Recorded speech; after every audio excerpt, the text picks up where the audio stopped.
Hi everyone, today we will study class 10th civics first chapter that is power sharing. आज हम लोग समझने वाले हैं कि पावर शेयरिंग का मतलब क्या होता है. इस चैप्टर में first of all let's see क्या क्या टॉपिक हम पढ़ेंगे.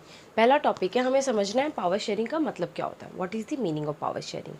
The next topic is different forms of power sharing. Power sharing कितने तरीक़ों से की जा सकती है. And we will see power sharing with the example of, we will understand power sharing in a more better or explained manner with the example of two countries. One country is in Europe and the other one is South Asia. The Europe country, the European nation that we are talking here is Belgium, और जो south Asia की country की मैं बात कर रही हूँ वो है श्रीलंका. ओके, फिर हम समझेंगे कि पावर शेयरिंग डिज़ायरेबल क्यों होता है, क्या क्या कारण दिए जाते हैं और किन वजहों से हम कह सकते हैं कि पावर शेयरिंग करनी डिज़ायरेबल होती है, अच्छा होता है. So let's understand the situation of Belgium. तो पहले हम समझते हैं कि बेल्जियम कौन से कॉन्टिनेंट में और बेल्जियम का एरिया पॉपुलेशन कैसा है.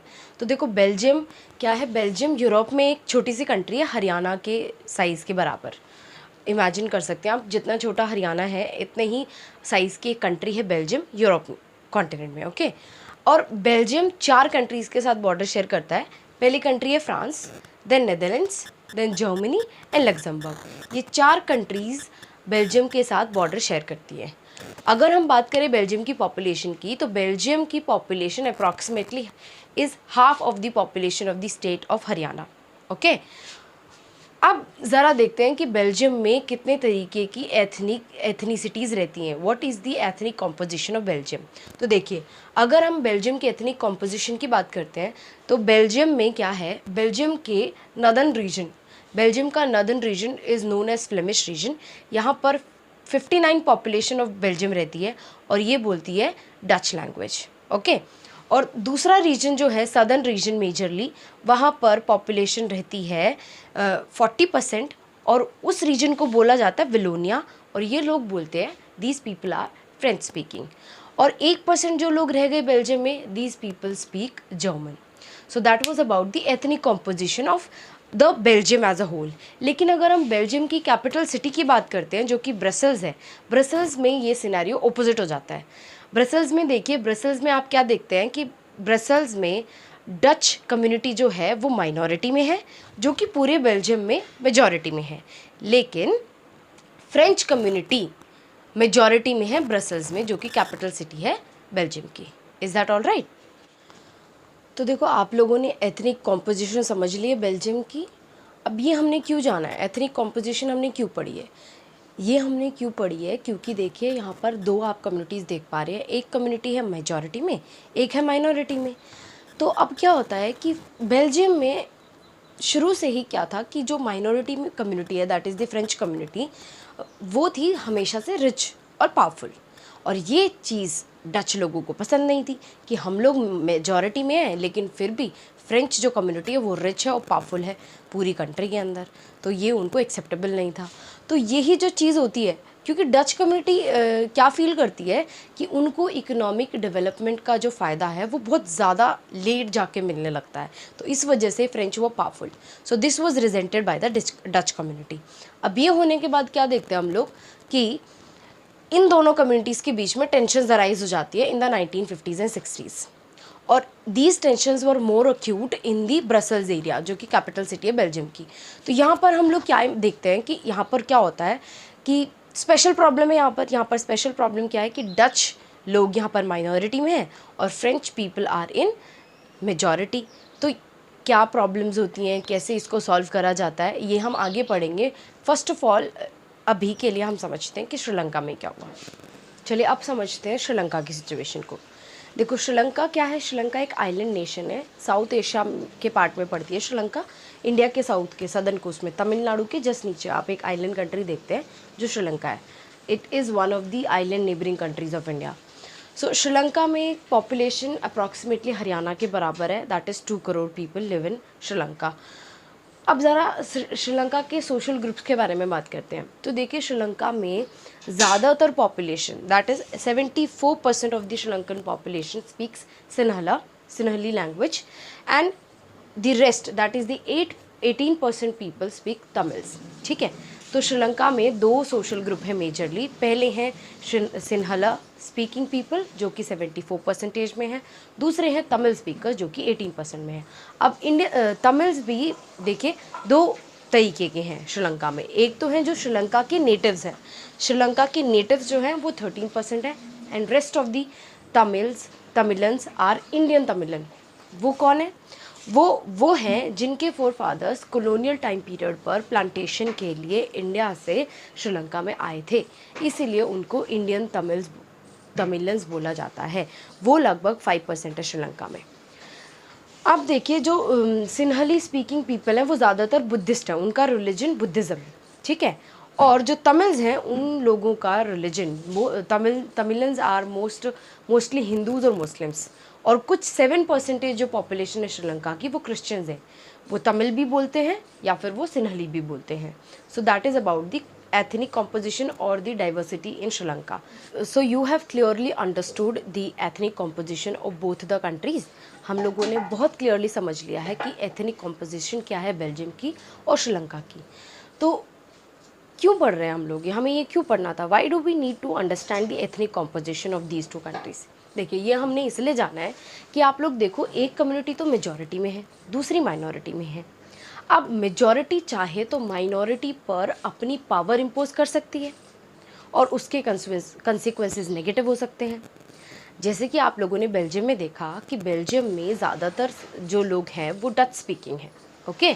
और श्रीलंका में तो और भी ज़्यादा मेजॉरिटी, और भी बड़ी मेजॉरिटी, दैट इज़ 74% जो कि सिन्हली स्पीकिंग है। तो ये टेंशन्स क्रिएट कर सकता था। अब हम देखते हैं कि इन दोनों कंट्रीज़ में कैसे टेंशन्स अराइज होती हैं और ये दोनों कंट्रीज़ कैसे स्टेप्स लेती हैं। पावर शेयर कौन सी कंट्री करती है और पावर शेयर कौन सी कंट्री नहीं करती है, that we have to study in this chapter. Let's start understanding this concept. तो चलिए अभी हमें समझना है कि श्रीलंका में क्या होता है और बेल्जियम में क्या होता है, ठीक है। इससे हमें पावर शेयरिंग के डिफरेंट फॉर्म्स जो हैं वो हम अच्छे से समझ पाएंगे। तो देखिए यहाँ पर श्रीलंका में क्या होता है, श्रीलंका 1948 में एक इंडिपेंडेंट कंट्री की तरह इमर्ज होती है। 1948 में श्रीलंका को आज़ादी मिल जाती है।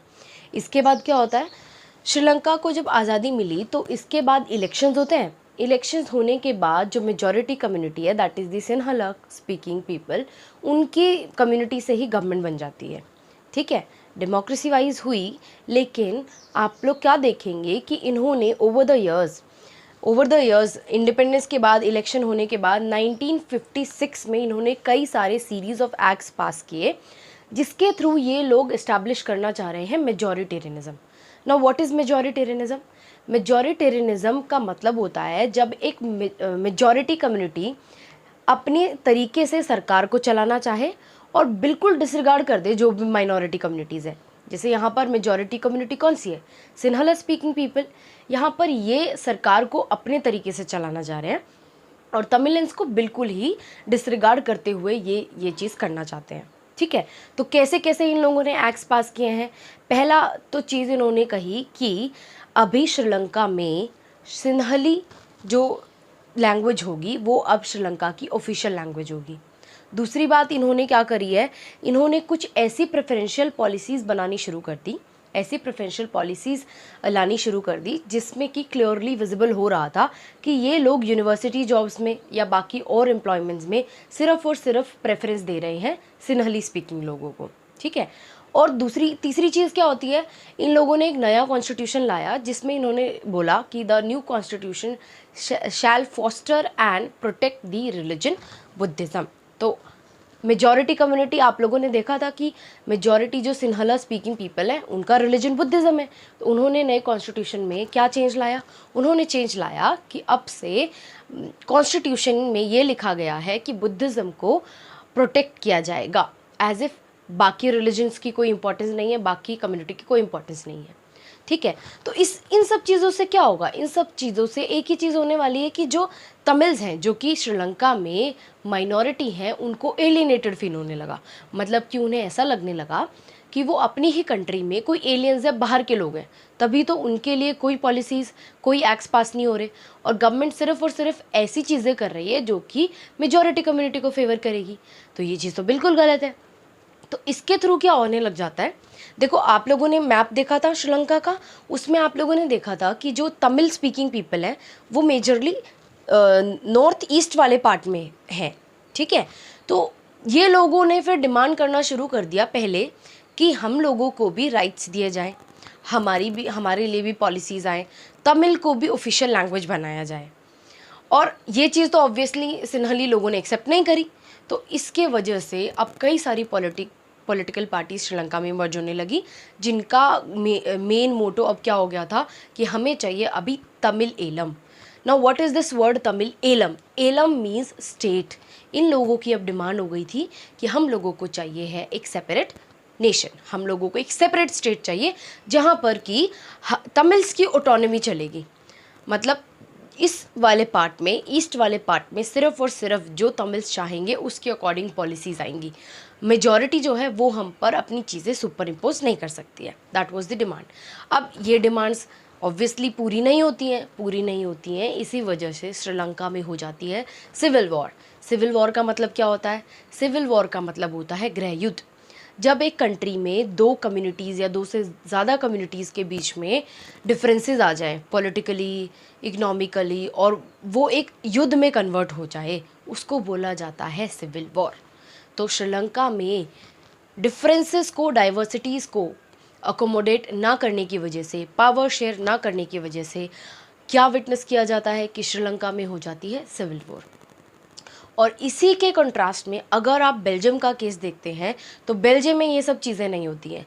Let's find out what happens in Belgium, what the Belgium government do to accommodate the diversity in Belgium.